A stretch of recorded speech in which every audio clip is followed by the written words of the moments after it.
Добры дзень, паважаныя слухачы, а гэтым разам і гледачы. У эфіры беларуская служба польскага радыё. Сёння ў нас у гасцях былы палітвязень, публіцыст і палітычны аглядальнік Мікалай Дзедок. Спадар Мікола, добры дзень. Добрый дзень. Сустракаемся з вами пасля вельмі важнай падзеі, а менавіта падчас альбо адразу пасля візіту спецпасланніка ЗША Джона Коула Лукашенко вызваліў 250 палітычных вязняў.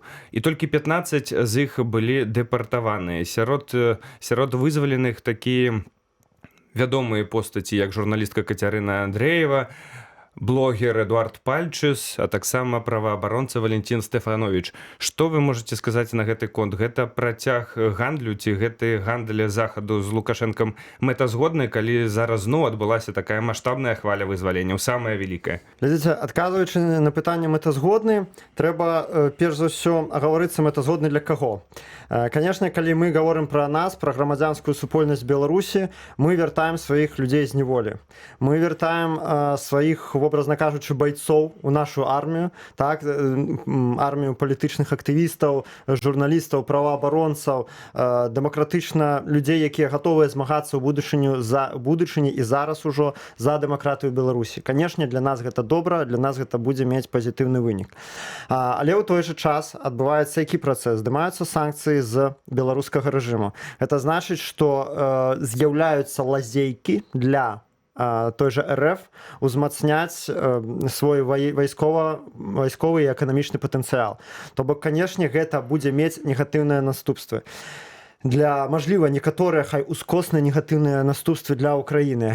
І тут, канешне, вельмі цяжка ўзважыць вось гэтыя ускосныя 100 з гэтых ускосных негатыўных наступстваў, тое, што зараз праз Белінвестбанк Расія зможа праводзіць некаторыя фінансавыя аперацыі. І з іншага боку, ну, прабачце, 250 чалавек на волі, многія з якіх маглі і не выжыць, знаходзячыся ў турме, многія з якіх з хранічнымі захворваннямі.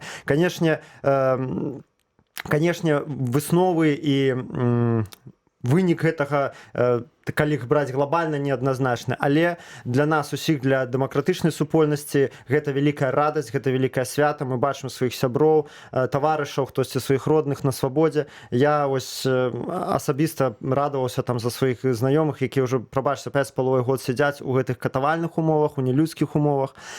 Вось, і гэта і Наста Лойка, і Дмітрый Казлянка, там, і Эдуард Пальчыс. Вельмі рада іх бачыць, ведаць, што яны ўсе на свабодзе.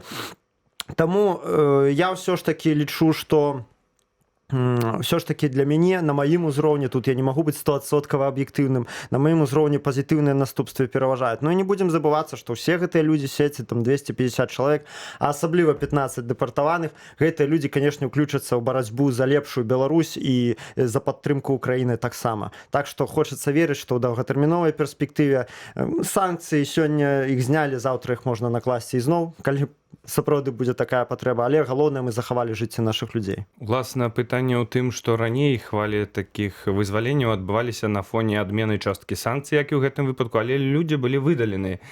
З Беларусі ёсць адзінае выключэнне, гэта Мікалай Статкевіч, які сам вырашыў застацца у верасні мінулага года ў Беларусі, ну і потым зноў трапіў за краты, так, і быў вызвалены вось надоечы толькі з таго, што з той прычыны, што ён перанёс цяжкую хваробу, так, і былі такія меркаванні ў рэжыма, што лепш яго вызваліць жывым, чым каб ён помер у турме. Пытанне ў тым, што змянілася ў падыходзе, уласна, у гэтых адносінах паміж афіцыйным Мінскам і Вашынгтонам у гэтым выпадку, што пераважнай большасці людзей дазволілі застацца ў Беларусі, на вашу думку? Я думаю, гэта ціск амерыканцаў, асабліва з удзелам літоўскіх уладаў, таму што давайце паглядзім на гэта вачыма літоўскага ўраду, якія б яны не былі прадэмакратычныя, як бы не падтрымлівалі на Беларусь, але для такой невялікай краіны 100, 250, 300 чалавек выштурхнутых, з якім і ўсіх якіх трэба даць ім дакументы, даць ім легалізацыю, кожнага трэба праверыць па лініі дзяржаўнай бяспекі, даць ім там мінімальную сацыяльную падтрымку. Ну, ні для каго не сакрэт, на жаль, што не ўсе гэтыя людзі змогуць інтэгравацца ў літоўскае грамадства. Ёсць у беларускіх палітвязняў, у некаторых з іх і здараюцца сацыяльныя праблемы, сацыяльнага такого характару, якія вырашае дыяспара, канешне, але ўсё роўна гэта такое ін'екцыя іншародных целаў, калі можна так выразіцца, у арганізм літоўскага грамадства, як бы яны нас не любілі, нас не падтрымлівалі, для іх это цяжка. Цяжка і фінансава, і рэсурсна, і затратна, і, канешне, яны ціснуць, як я лічу, мне падаецца, яны ціснуць на ЗША, а ЗША ў сваю чаргу на Лукашенка, каб гэтых людзей большую частку з іх змаглі пакінуць у Беларусі. Чаму? Ну, чаму рэжым выкідвае гэтых людзей? Гэта абсалютна відавочна, то бок, як ты чалавеку, які мае вялікую вядомасць у грамадстве, як этот твар, блогер, ён заўважны, ну як ты яго пакінеш у Беларусі? Яго праз 2 тыдні прыйдзецца ізноў саджаць, таму што ён дзесьці напіша нейкі пост у інтэрнэце, дзесьці відэа выкладзе, а саджаць його не выпадае. Таму, канешне, яны спрабуюць такім чынам пазбавіцца гэтых людзей. Але зноў жа хачу падкрэсліць, каб ні ў каго не было ілюзій, тыя 235 чалавек, якія засталіся ў Беларусі, рэжым будзе рабіць усё, каб, калі не ўсіх іх, то прынамсі вялікую частку выштурхнуць за мяжу. То бок гэта не будзе тое, што іх там пасадзяць у калонію, не. Ну, яны будуць пад адміністрацыйным наглядам, так званым. Беларускі закон, на жаль, дазваляе ўсё гэта рабіць в межах закона, да іх будуць прыходзіць уначы праверкі патрульныя, ну просто так 2 гадзіны ночы табе звоняць у дзверы, і ты мусіш пайсці адкрыць, паказаць, што ты не п'яны, паказаць, што ты дома, і ўсё гэта далей. Ось так, тыдзень, другі, трэці да вас прыходзіць, потым просто да вас в обшук прыйдзе, потому што ёсць аператыўная інфармацыя, што па месцы вашага жыхарства могуць знаходзіцца выбуховыя рэчывы і агнестрэльная зброя. Вот мне так просто прыходзіць. Просто прыйдзе в обшук, да, аператыўная інфармацыя.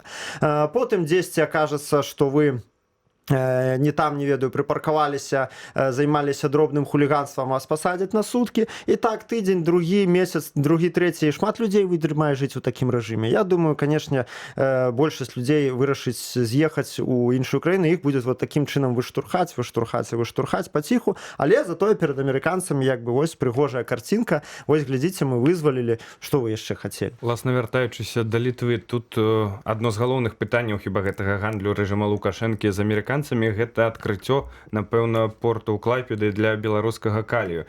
І учора дзяржаўнае прапагандысцкае агенцтва Беларусі Белта ўласна звярнула ўвагу на словы Джона Коула, спецпасланніка адміністрацыі Трампа, што ён прыбывае і перад тым у Вільню, і цяпер учора ў Мінск, дзеля таго, каб залагодзіць адносіны паміж Літвой і Беларусю. Вы знаходзіцеся ў Літве.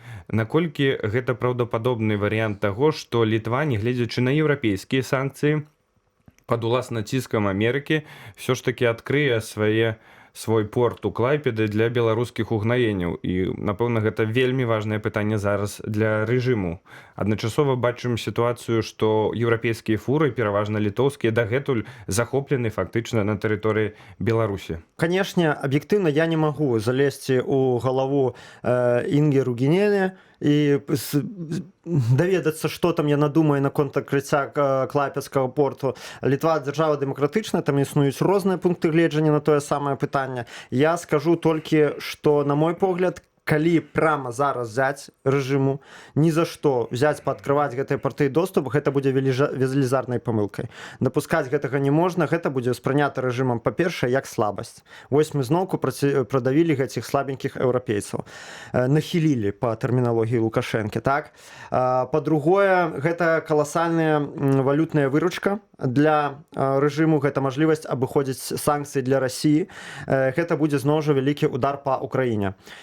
Гэта з аднаго боку. З іншага боку, наша прапаганда беларуская ўвесь час прадстаўляе Літву гэткай марыянеткай Амерыкі, што вось прыехаў амерыканскі дзядзя і ўсім так, ты так сябе паводзь, ты так.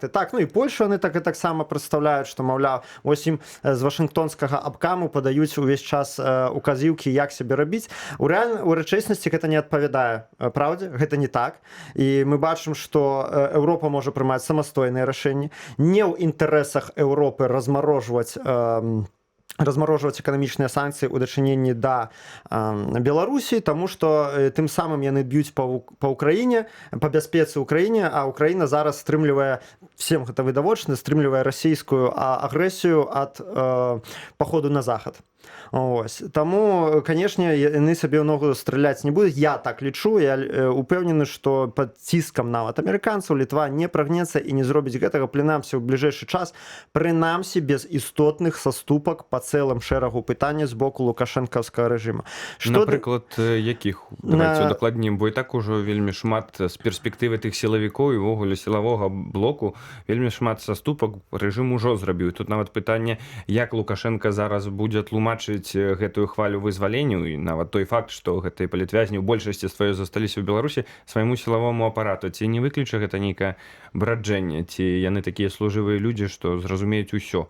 Як вырашыў гаспадар, ці там першы, як яны яго называюць? Ну, тут двухскладовае так пытанне, якія гэта тэарэтычна маглі быць саступкі. Я лічу, што гэта, па-першае, безадкладнае, безумоўнае вызваленне ўсіх палітвязняў. І не толькі тых, которые зараз там засталося 900 з чымсьці чалавек у Беларусі, але і аграмаднай колькасці людзей, якія пакуль не прызнаныя палітвязнямі афіцыйна, альбо па той прычыне, што іхнія родныя баяцца пра гэта казаць, альбо па той прычыне, што людзі нават не змаглі паведаміць нікому аб сваім затрыманні, аб сваім статусе. І па розных ацэнках такіх можа быць яшчэ ў 2-3 разы болей, то бок яшчэ 2-3 тысячы чалавек. Гэта раз. Другое, гэта спыненне пераследу. То бок стварэнне, я хутчэй упэўнены, што рэжым не пойдзе на гэта, але гэта трэба патрабаваць, размарозка палітычнага клімату ў краіне. Гэтага трэба патрабаваць, гэтага трэба дамагацца, лепей яны пойдуць хаця б на імітацыю гэтага, чым яны на гэта ўвогуле не пойдуць. А вы лічыце, гэта зараз вогуле дзесьці там набліжаецца тэма да парадку дня ў гэтых перамовах, бо наразі бачана, што з аднаго пункту гледжання адбываюцца гэтыя хвалі вызвалення раз больш, раз менш, але адначасова ідуць затрыманні па абсалютна розных палітычна матываваных артыкулах. І мы нават, як вы правильно сказалі, не бачым усяго маштабу гэтай праблемы. Я якраз пра гэта і хацеў сказаць, што мы зараз гаворым пра санкцыі, якія здымае ЗША, еўразвязь, у якого якраз самыя балючыя, самыя сур'ёзныя санкцыі якраз такі нічога не здымаў. І яшчэ адным момантам, больш галоўным, які вось я хацеў сказаць, это, канешне, спыненне гібридных атак на Еўропу. Бо будзем шчырымі, Еўропу нацыянальная бяспека свая хвалюе ўсё ж такі больш, чым лёс беларускіх палітвязняў. Як бы яны нас не падтрымлівалі, так гэта для іх абралі іхнія народы, свае ўрады, і яны пякуцца першую чаргу аб бяспецы. Потым вот это пытанне з фурамі, з паветранымі шарамі, з інструменталізацыяй мігрантаў у якасці зброі. Вось, наколькі гэта рэальна, канешне, я лічу, што Лукашенко ўжо ў трэці раз, там мы памятаем 10-й год, 20-й год, і вось трэці раз ён не пойдзе на такую падобную лібералізацыю, аднак на яго можна і трэба ціснуць у гэтым накірунку, каб дабіцца, нам лепей дабіцца імітацыі хаця б лепей дабіцца хаця б кропкавых, самых малейшых крокаў у гэтым накірунку, яны могуць змяніць у перспектыве статус-кво ў Беларусі. Таму чаго трэба дамагацца, на мой погляд, вось я кажу, гэта першае, канешне, нумар адзін, гэта вызваленне ўсіх палітвязняў, а не толькі тых, якія ў спісах праваабаронцаў, і спыненне гібридных атак на Еўропу. Ну і, канешне, такі момант вельмі важны, гэта удзел беларускага рэжыму ў агрэсію дачынення да Ўкраіны, які, на жаль, у кантэксце зняцця санкцый, вось у нас ёсць шэраг дэмакратычных актывістаў, якія ездзяць па Еўропе, кажуць, што санкцыі трэба хутчэй здымаць, яны ўвогуле абыходзяць, на жаль, гэтае пытанне аб тым, што якое зняцце санкцый, калі Беларусь пастаўляе зброю, камплектуючыя элементы зброі, прыцэлы, беспілотнікі, пастаўляе ўсё это ва Ўкраіну, і это ўсё забівае украінцаў. Вось гэта трэба патрабаваць таксама. Тут, я лічу, Лукашенко, калі на яго сапраўды націснуць, моцна націснуць, ён у стане пайсці на саступкі. Вось, ну такія думкі мае. Вернемся яшчэ на хвілінку да Еўропы, бо сапраўды інтэнсіўнасць гэтых гібридных атак у выглядзе міграцыйнага ціску на Літву і Польшу вельмі істотна знізілася за апошні час. Таксама бачым, што палёты кантрабандных шароў на тэрыторыю Літвы знізіліся гэта колькасць, але вот надоечы, літаральна пару дзён таму назад, прылецел такі шар з кантрабанды ў Беласток. Тут пытанне таксама ў кантэксце Польшчы. Учора гэтая навіна пра вызваленне Лукашэнкам 250 палітвязняў таксама была адной з першых навінаў у Польшчы, і польскія каментатары, польская грамадскасць звярталі ўвагу на тое, што сярод вызваленых няма польска-беларускага журналіста, актывіста польскай нацыянальнай меншасці ў Беларусі Анджэя Пачобута.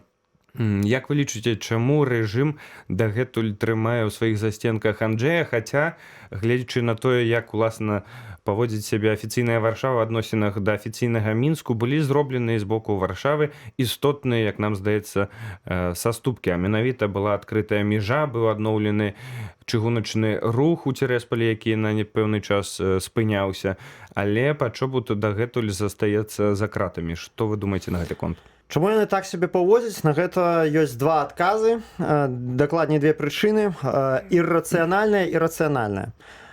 Іррацыянальная палягае ў тым, што беларускі рэжым і беларускія верхушка ўлады, яны лютыя паланафобы. То бок яны ў прынцыпе ненавідзяць Польшчу, яны ненавідзяць усё польскае. Я калі сядзеў 5 год, ось апошні гэта свой тэрмін другі, так, нам штотыдзень недзе прыносілі дзяржаўную прапаганду, газету СБ Беларусь сёння, і я просто, у мяне валасы літаральна, калі б у мяне былі там валасы, калі б у мяне там былі валасы, так, але мы стрыгліся пад ноль, то яны б сталі дыбам натуральна ад таго, што я там чытаў, колькі там хейта і ненавісці ў дачыненні да Польшчы. То бок гэта не ведаю, это нейкі гістарычны комплекс. У любой нармальнай краіне всех гэтых журналістаў можна было б саджаць за распальванне ненавісці. Да такой ступені яны даходзяць у грубасці, хамства і у ледзь не закліках, да, там да гвалту. Ну просто кашмар. Ось, таму яны ненавідзяць Польшчу і стараюцца імкнуцца нашкодзіць як болей. Ось. Гэта такая іррацыянальная прычына, хаця ад таго, што яны выпусцяць Анджэя Пачобута, відавочна рэвалюцыі ў Беларусі не адбудзецца, рэжым не абрынецца, але вось, ну хоць так нашкодзіць. Насамрэч, рэжым шмат што робіць іррацыянальна, гэта асобная тэма для размоў. Хоць так нашкодзіць, мы нашкодзім. Гэта адно. Другое, яны разглядаюць, ужо рацыянальная частка гэтага рашэння, яны разглядаюць Анджэя Пачобута як высокакаштоўнасны актыў, з-за якога можна выгандляваць паболей. То бок, чаму мы яго будзем аддаваць зараз, лепей мы яго пратрымаем, ну як у козыр у рукаве, выражаючыся карцёжнай гэтай мовай, мы яго прытрымаем і, мажліва, а то раптам нам атрымаецца яшчэ больш заступак выбіць за яго. Ну, гэта тыпова для гэтага фашысцкага рэжыму, інструменталізацыя людзей, разгляд людзей у якасці зброі, у якасці інструмента альбо разменнай манеты, і гэта тое, што насамрэч вельмі моцна адрознівае ментальнасць і культурныя нормы рэжыму, так, ад ментальнасці і культурнай нормы еўрапейскіх урадаў. Бо вось бачыце, вось чаго пачалі сваю размову, да, што для нас ці варта працягваць гэты гандаль, гэта, прабачце, гэта, на жаль, ёсць гандаль, да, як бы цынічна не гучала. А я кажу, ведаеце, працягваць трэба. Еўропе трэба працягваць гэтую палітыку шляхам саступак, шляхам ціску, найперш нават ціску, а потым саступак, так, працягваць вызваляць людзей. Бо вся Еўропа, вся еўрапейская цывілізацыя стаіць на тым, што чалавек гэта першасна. Чалавек мера ўсіх рэчаў, як сказаў, па-мойму, Эммануэл Кант, так, калі не памыляюся. Чалавечая годнасць, чалавечыя правы стаяць на чале у ўсіх сэнсаў развіцця грамадства, і толькі дзеля чалавечых правоў і чалавечай годнасці існуе дзяржава і ўсе палітычныя інстытуты. А ўсё, што супярэчыць гэтаму, яно как бы другаснае. Таму, канешне, чалавек, чалавечыя інтарэсы, інтарэсы асобы і асабліва чалавечае жыццё у Еўропы стаіць на першым месцы, і мне падаецца, тым самым гандлям у двукосе яны і паказваюць гэта вельмі добра і паказваюць сваё адрозненне ад вось гэтага фашысцкага бесчалавечага рэжыму, для якога людзі гэта толькі разменная манета і інструмент у барацьбе за ўладу. Але як бачым, ініцыятарам гэтага працэсу нават не стала Еўропа, але адміністрацыя Дональда Трампа. У Еўропе, дарэчы, вельмі шмат закідваецца ў гэтым кантэксце, пра што вы зараз гаварылі, уласна, Амерыцы. Але зараз хацеў перайсці да яшчэ вельмі важнай тэмы, а менавіта таго, як выглядаюць узаемадачыненні лукашэнкаўскай Беларусі з Расіяй. Мікалай Статкевіч, беларускі палітвязень, які быў вызвалены пасля цяжкай хваробы, ён застаўся ў Беларусі і апублікаваў сістэмны артыкул у сябе на тэлеграм-канале пад назвай «Беларускі балкон», у якім ён бачыць будучыню Беларусі вельмі змрочна. Менавіта, што тэрыторыя Беларусі будзе выкарыстана для атакі, нападу на балтыйскія краіны, на Польшчу, у тым ліку, імаверна, з выкарыстаннем тактычнай ядзернай зброі гэтага арэшніка, які, маўляў, ўжо знаходзяцца у Беларусі. Ці вы пагоджваецеся з такім бачаннем будучыні гэтых дачыненняў Расіі і Беларусі і ролі Беларусі Лукашэнкі, якую яй адвялі зараз у Крамлі? Зноў жа, я не магу залезці ў галаву да Пуціна і да Лукашэнкі. Магу сказаць дакладна наступныя рэчы. Вядома, калі у Пуціна ў галаве ёсць такі сцэнар, Лукашенко будзе яму працівіцца да апошняга. Не таму, што ён вельмі любіць Еўропу, не таму, што ён вельмі шануе, перажывае за лёс беларусаў, ён перажывае за ўласную уладу, за сваю маёмасць, якую ён накапіў за 30 год прэзідэнцтва, за 32, і за лёс сваіх родных, людзей, якіх ён любіць. Так? Ён разумее, што калі гэты сцэнар рэалізуецца, пачнецца вайна, ён і вся ягоная маёмасць і разам з ёй все ягоныя прывілеі загінуць першымі. Ніхто яго не будзе шкадаваць. Шансы яго выжыць невялікія. Таму калі мы чуем ад яго вот гэтую рыторыку, не ўцянуць у Беларусь вайну, мірнае неба, а калі што мы жахнем, гэта ўсё трэба чуць, перакладаючы на чалавечую мову, это азначае я хачу жыць. Я хачу жыць, я хачу спакойна сустрэць старасць, я не хачу сустрэць яе ні ў турме, не падзяліць лёс аятолы Хаменеі, так? Таму я думаю, Лукашенко будзе гэтаму працівіцца, але я цалкам не выключаю, што Пуцін можа гэты сцэнар рэалізаваць. І я думаю, што все ягоныя высілкі па прывязцы да сябе Лукашенко, лукашэнкаўскі рэжым, да пастаноўкі яго ў безвыхаднае становішча, яны ўсе якраз вельмі верагодна скіраваныя на гэта. Бо мы бачым геаграфічна досыць зручна з тэрыторыі Беларусі атакаваць балтыйскія краіны, асабліва гэта можна рабіць у дачыненні да той жа Латвіі з некалькіх бакоў адразу, так, уваходзіць. Не выключаю, што такі сцэнар ёсць.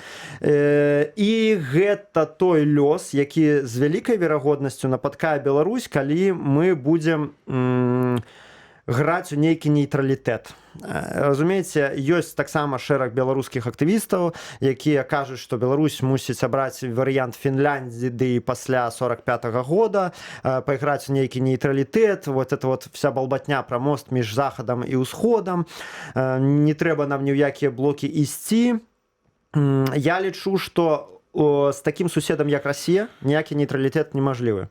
Альбо мы ў сям'і еўрапейскіх народаў, у еўразвязе і НАТО, альбо мы плацдарм для нападу на еўразвяз. Але тут пытанне таксама ў тым, як да гэтага пытання ставіцца беларускае грамадства, беларусы, таму што русіфікацыя працягваецца, не спынялася савецкая русіфікацыя, якая паволі з невялічкім перапынкам перарасла ўжо ў такую русіфікацыю лукашэнкаўскую. Ўжо пасля 20-го года, асабліва пасля 22-го, гэта ўжо прыдбала нейкія проста жахлівыя маштабы і нейкія пачварныя сэнсы. Так? Пытанне ў тым, як беларусы ввогуле глядзяць зараз, на вашу думку, бо мы не маем ніякай такой верагоднай статыстыкі сацыялагічнай на гэты конт. Ці сапраўды такі запыт можа нарадзіцца ў беларусаў, уласна, гледзячы на тое, пад якім вялікім уплывам усяго расійскага яны знаходзяцца. Пытаю нават не толькі ў кантэксце палітычнай, эканамічнай прывязкі рэжыму Лукашэнкі, але нават, умоўна кажучы, такіх грамадскіх настрояў. Калі зараз у Беларусь прыязджаюць такія выканаўцы, скажем так, сярэднія расійскія, мякка кажучы, яны проста збіраюць поўныя залі, і гэта нават у не самых вялікіх гарадах Беларусі. Так. Як бы гэта было не парадаксальна, але гэта ў тым ліку звязана з геапалітычным выбарам народа ў будучыні. Ну, што да русіфікацыі, то ў Польшчы якраз такі, дзе мы зараз знаходзімся, ёсць вялікі досвед барацьбы з русіфікацыяй. Памятаем, што былі часы, калі наўпрост забаранялі размаўляць на польскай мове ў публічных месцах. І польская мова доўгі час была ў нашмат горшым, мне падаецца, стане, ну, мажліва, гісторыкі мяне паправяць, паспрачаюцца са мной, у горшым стане, чым зараз нават беларуская. І тым не менш, рукамі энтузіястаў, рукамі польскіх патрыётаў вы змаглі гэта выратаваць, і зараз ніхто не пасмее аспрэчваць статус польскай мовы ў Польшчы. Таму я лічу, што пакуль нас існуе крытычная маса людзей, якія гатовыя несці гэты крыж, рабіць гэтую працу штодзённа, і я бачу, што гэтая праца робіцца і што насуперак русіфікацыйным высілкам улады. Энтузіасты беларушчыны робяць вельмі шмат. У прыватнасці я гляджу на беларускамоўны трэц, беларускамоўны тык-ток, я бачу, што гэта проста такія пляцоўкі жывой беларусіфікацыі, што гэта проста натхняе і бачна, як я штодзённа бачу ў тэст-трэсце фактычна пасты, дзе людзі пішуць, што я быў рускамоўны, а вось дзякуючы трэцу я пераходжу на беларускую мову. Так, вось это просто так натхняе. Мы бачым, што рэжым змагаецца, але змагаемся і мы. То бок это што да русіфікацыі, я хочу просто такую маленькую дозу аптымізму дадаць да вашых слоў. А што да расійскіх вайсковых баз, ядернай зброі, уцягвання Беларусі ў вайну, то мы бачым як па сацыяльных апытаннях, так і па ашчушчэннях маіх асабістых. Я вось быў у калоніі ў Горках якраз у той час, калі пачалася вайна.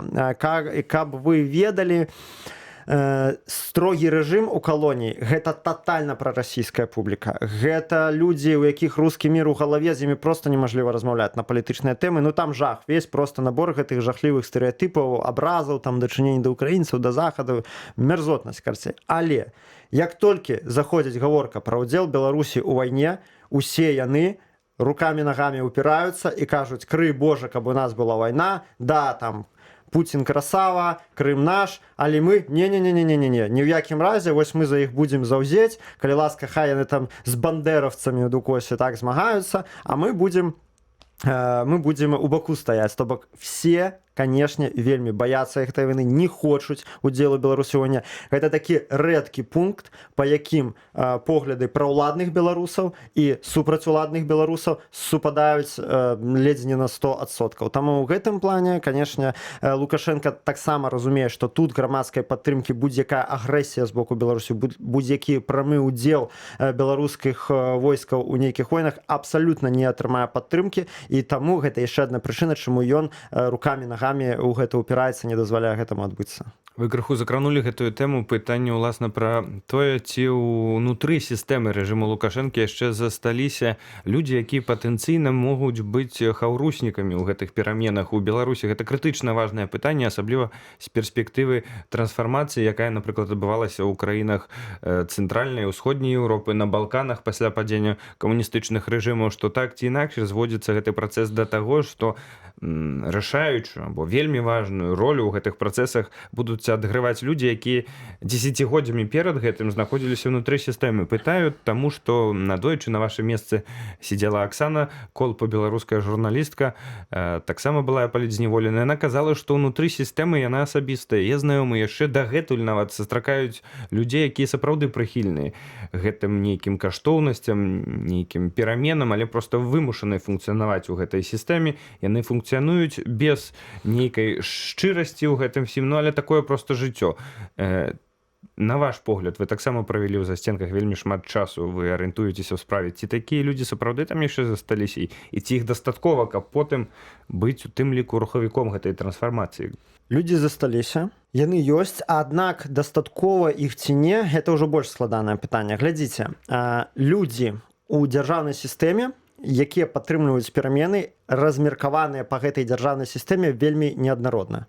Ёсць сферы, дзе іх шмат, такіх людзей, ёсць сферы, дзе іх нашмат меней. Возьмем, і я лічу, што, канешне, найменей іх у сілавым блоку. Таму што ў гэтым блоку найлепей працуе прапаганда. У гэтым блоку у іх ёсць кругавая парука. У гэтым блоку яны усе ўжо замазаліся ў злачынствах, прама ці ўскосна, так, супраць людзей. І сама спецыфіка іхняй працы падштурхоўвае іх да такога менталітэту, каб падтрымліваць дыктатуру, цвёрдую руку, іерархію. Ментальна ім Лукашенка, калі хочаце, бліжэй, чым Еўропа, нашмат. Але я мяркую, што ў іншых сферах, не ведаю, пачынаючы ад транспарт, там, выканкамы, сістэма адукацыі, сістэма аховы здароўя, у дзяржаўных органах, там, не ведаю, Міністэрства надзвычайных здарэнняў, іх, канешне, нашмат болей. Што датычна сістэмы МУС, КДБ, гэтых людзей меней, але, безумоўна, яны там ёсць. Але і сярод іх працуе, не, так матэматычна кажучы, нероўнае размеркаванне, то бок, дзе густа, а дзе пуста. І па сваіх уласных назіраннях, што я заўважыў, так, сапраўды, у гэтай карнай сістэме знаходзіліся людзі, якія ставіліся да мяне прыязна, пасля таго як яны мяне вывучаць некаторы час, папрыглядаюцца да мяне, будуць упэўнены, што я іх не здам і не пабегу в YouTube, не скажу, што там падпалкоўнік Іванов Петров, там вобразна кажучы, мне ціснуў руку і казаў жыве Беларусь, да? Яны упэўняцца, што я так не зраблю. Пасля гэтага яны пачынаюць да мяне выказваць вось такое стаўленне. Такія людзі былі на маім шляху, але зноў жа я заўважыў вось гэта нероўнае размеркаванне, пра якое я толькі што казаў, што чым вышэй па іерархічнай лесвіцы, тым такіх людзей меней. Канешне, большасць іх сканцэнтравана на шараговых пасадах альбо такія кіраўнікі сярэдняга звена. Таму што працуе адмоўны адбор, таму што тыя, хто на вяршыні піраміды, больш даражаць сваім становішчам і больш яны з'едзеныя гэтыя сістэмы і іхнія душы вытраўленыя вось гэтым цынізмам, гэтай хлуснёй штодзённай. Канешне, у іх чалавечага менш. Але і там ёсць выключэнне. Але, на жаль, гэта пакуль што выключэнне. Адказваючы кораценька на вашае пытанне аб тым, што можна зрабіць, як я лічу, што ўсё ж такі эліты па сваёй сутнасці, а асабліва эліты ў аўтарытарных краінах, яны досыць цынічныя. І яны перайдуць на нас не тады, калі пабачаць, што на нашым баку праўда, бо ў 20-м годзе гэта было абсалютна відавочна ўсім. Яны перайдуць на наш бок тады, калі пераканаюцца, што не перайсці на наш бок ім будзе каштаваць даражэй. Такім чынам, бізун і пернік працуе. То бок, гэта страх перад наступствамі, не пераходу на наш бок, так? І пернік гэта, калі яны ў нейкі момант павераць, што у дэмакратычных сілах, перайшоўшы на наш бок, яны атрымаюць больш у матэрыяльным сэнсе, у сэнсе фінансавым нават, так? Статусным, яны атрымаюць больш, чым калі яны застануцца на баку ўлады. Цынічна, прагматычна, але вось такія норавы ў іх у элітах, асабліва аўтарытарных краінаў. Микола, яшчэ на завяршэнне нашай размовы адно пытанне да вас. Паспрабуем зазірнуць за іншы бок люстра. А менавіта гаворка пра міграцыю, беларускую міграцыю. Вы зараз сустракаецеся з беларусамі ў Польшчы, у вас цэлы шэраг сустрэч. Якое ваше адчуванне? Ці людзі падаўленыя, прыгнечаныя, ці ўсё ж такі ёсць нейкая надзея? Ці шмат хто з іх жыве вяртаннем дадому, ці ўсё ж такі большасць з іх ужо знайшлі гэты другі дом, у прыватнасці тут у Польшчы, магчыма, у Літве. Як вы глядзіце на беларускую міграцыю? Пытаю таксама ў тым сэнсе, што калі глядзець на досвед нашых суседзяў Беларусі, Польшчы, то вельмі часта бачым, што пасля ўласна гэтай трансфармацыі міграцыя вельмі важную ролю адыгрывала ў стварэнні новай дзяржавы. Ці ў выпадку з беларускай міграцыяй гэта магчыма, ці гэта ўсё ж такі немагчыма, на вашу думку? Я думаю, што беларуская міграцыя не стане выключэннем, таму што ўся яна разбеглася, практычна ўся яна па больш-менш ментальна блізкім краінам, па еўрапейскім краінам, якія прайшлі плюс-мінус той самы шлях ад аўтарытарызма да дэмакратыі, які праходзіць зараз Беларусь. І гэта добра ў тым сэнсе, што беларуская міграцыя ёсць чаму павучыцца. Мы бачым хібы дэмакратыі Літвы, мы бачым хібы дэмакратыі Польшчы, мы бачым выгоды дэмакратыі, бачым, дзе яна працуе, дзе не працуе, як зрабіць так, каб яна працавала лепей. Мы можам, у нас такі прывілей, што мы можам навучыцца з вас, з вашых памылак, разумееце, з польскіх, з літоўскіх, з нямецкіх. Ось. Таму я не думаю, што это будзе выключэнне. Я думаю, я ўпэўнены, што мы пабудуем новую Беларусь. Вялікая частка міграцыі вернецца і прыме, як гэта і было там і ў Чэхіі, і ў той жа Польшчы, і прыме ўдзел зноўку ў палітычным жыцці Беларусі. Гэта адказ на другую частку вашего пытання. Якія ўражанні? Эпітэты падабраць беларусам, якія збіраюцца, я б падабраў два такіх эпітэты галоўныя. Стомленыя і згаладнелыя. Стомленыя ад сварак, стомленыя ад таго, што шмат энергіі забіраюць скандалы і канфлікты. Ад адсутнасці ці недастатковай колькасці пазітыўных навінаў. Бачна, што ў людзей гэта ёсць. Згаладнелыя па надзеі. па падтрымцы і па пазітыўнаму парадку дня, па пазітыўнай энергіі. Разумееце, эміграцыя рэч спецыфічная, і ўсе нацыі, якія змагаюцца за міграцыю, калі іхнія людзі як бы з'язджаюць у выгнанні, знаходзяцца паўсюль, пачынаецца адна і тая гісторыя, то бок это аўтаагрэсія, не змаглі перамагчы ворага, ад злосці пачынаем грызці адзін аднаго. Гэта барацьба там за нейкія рэсурсы, за статус, перш за ўсё, статус галоўнага змагара, так, і ўсё іншае, ўсё іншае. І, канешне, звычайныя людзі, гэта абсалютна чакана, пачынаюць расчароўвацца і сыходзяць у прыватнае жыццё. Мая задача, якую я бачу, гэта даць вось гэтым людзям, якія згаладнелі па пазітыўнаму парадку дня, па аб'яднаўчай рыторыцы, па надзеі даць ім гэта ўсё. Бо, дзякуй Богу, я быў 5 гэтыя год выключаны з соцсетак, мне не было соцсетак, і я гэтага нічога не бачу. Я не ў курсе гэтых усіх сварак, я гэта ўсё толькі зараз афтэршокамі да мяне далетае.